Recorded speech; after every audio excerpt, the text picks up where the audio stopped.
అందరికీ నమస్కారం. ఈరోజు డే 191. ఈరోజు ఇడగుంజి వినాయక ఆలయం గురించి చూద్దాం. ఈ గణపతి ఆలయం దాదాపు 1500 సంవత్సరాల పురాతన ఆలయం. చరిత్ర ప్రకారం మహర్షి వాలకిల్యుల తపస్సు చేస్తుండగా ప్రపంచంలో శాంతి లేనిదే చూసి విష్ణుమూర్తిని ప్రార్థించారు.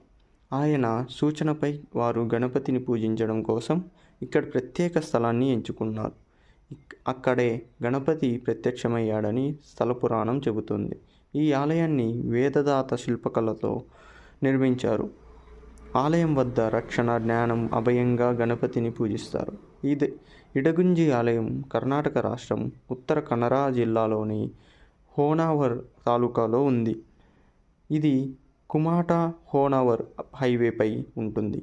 ఈ ఆలయం మంగళూరులోని నుంచి 180 కిలోమీటర్ల గోకర్ణకు దగ్గరగా ఉంటుంది. సమీపంలో రైల్వే స్టేషన్ హోనావర్ ఉంది. ఇక్కడ గణపతిని ఇడగుంజి వినాయకుడుగా పిలుస్తారు. ఆయన 2 చేతులతో ఉంటాడు. ఒక చేతిలో మోదకం, మరొక చేతిలో అభయహస్తం ఉంటుంది. గణపతి ఇక్కడ స్వయంభూ శిలారూపం, అంటే స్వయంగా ప్రకాటమైన శిల. ఈ ఆలయానికి రోజుకు తీవ్రంగా సర్పదోషం, వాస్తుదోషం లేదా విధి బలానికి గురైన వారు విచ్చేస్తారు. ఇది దక్షిణ భారతదేశంలో అత్యంత ప్రసిద్ధమైన గణపతి ఆలయంలో ఒకటి. కానీ చాలామందికి తెలియదు.